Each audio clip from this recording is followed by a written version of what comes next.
Assalamualaikum dear students and welcome. Today I'm here with lecture 15 of chapter number 11 homeostasis. So let's proceed to what today's lecture. Today we will discuss about kidney failure treatment.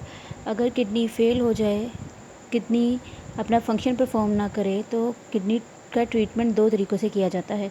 Kidney failure का मतलब है kidney purification of blood या cleaning of blood का function नहीं कर रही, तो अब आर्टिफिशियल तरीके से क्लीनिंग ऑफ ब्लड करवाई जाएगी.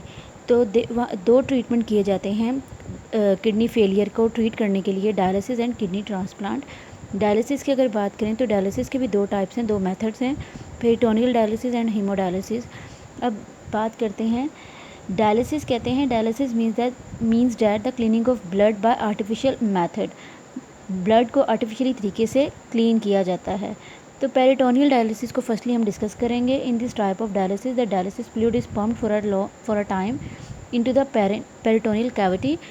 इस दौरान पेरिटोनियल डायलिसिस जो ये डेली बेसिस पर किया जाता है और पेरिटोनियल कैविटी में डायलिसिस फ्लूइड पंप किया जाता है और पेरिटोनियल कैविटी के अंदर ब्लड वेसल्स मौजूद होती हैं और इन ब्लड वेसल्स में से ब्लड जो है उसका जितना भी वेस्ट मटेरियल है वो पेरिटोनियल इस डायलिसिस फ्लूइड में आ जाता है और ये डायलिसिस फ्लूइड जो है बाद में इधर से रिमूव कर दिया जाता है और इसको ड्रेन आउट कर दिया जाता है. When we place dialysis fluid in peritoneal cavity, waste material from peritoneal blood vessels diffuse into the dialysis fluid which is then drained out.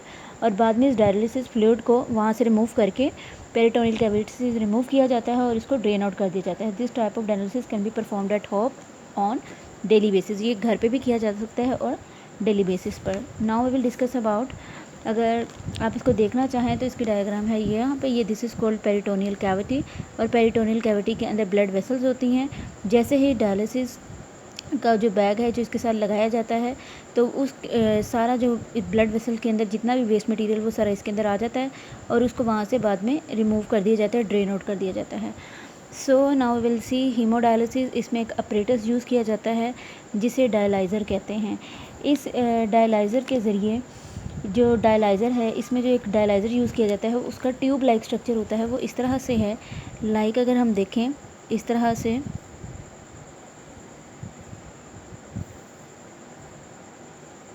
अंदर इस तरह से ट्यूब्स होती हैं.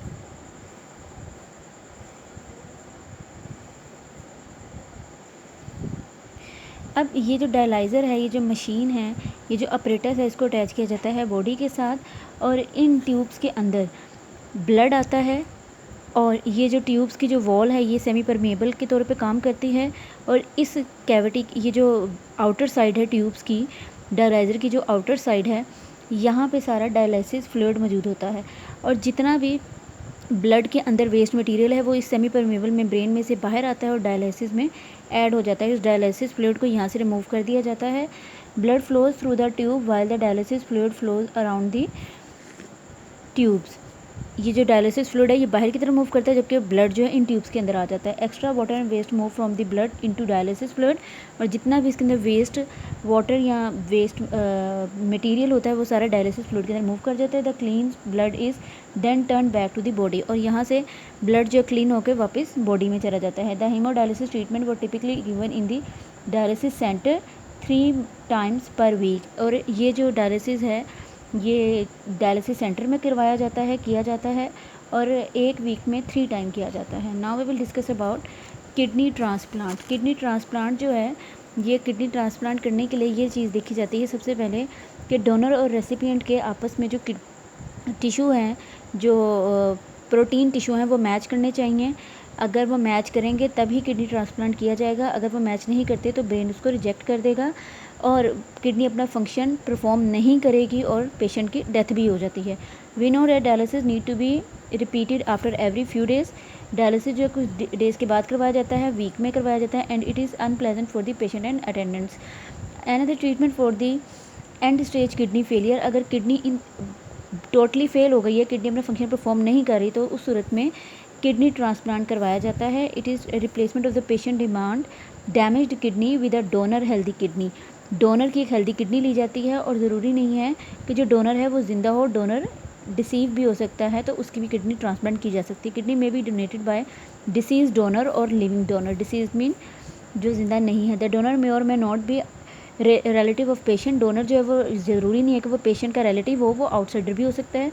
Before transplant the tissue protein of the donor and patient are matched, transplant करने से पहले tissue protein जो है डोनर के और रेसिपिएंट के मैच किए जाते हैं एंड देन डोनर की किडनी जो है वो पेशेंट को लगाई जाती है। The donor kidney is transplanted in patients blood and is connected to the patient's blood and urinary system. The average lifetime for donated kidney is 10 to 15 years. 10 से 15 साल होती है इसकी लाइफ टाइम किडनी की जो ट्रांसप्लांट की जाती है, और 10 से 15 साल के बाद किडनी पेशेंट जो प्रॉपर फंक्शन करता रहे तो नई किडनी ट्रांसप्लांट की जाती है। When a transplant fails, the patient may be given a second kidney transplant. In this situation, the patient is treated through dialysis for some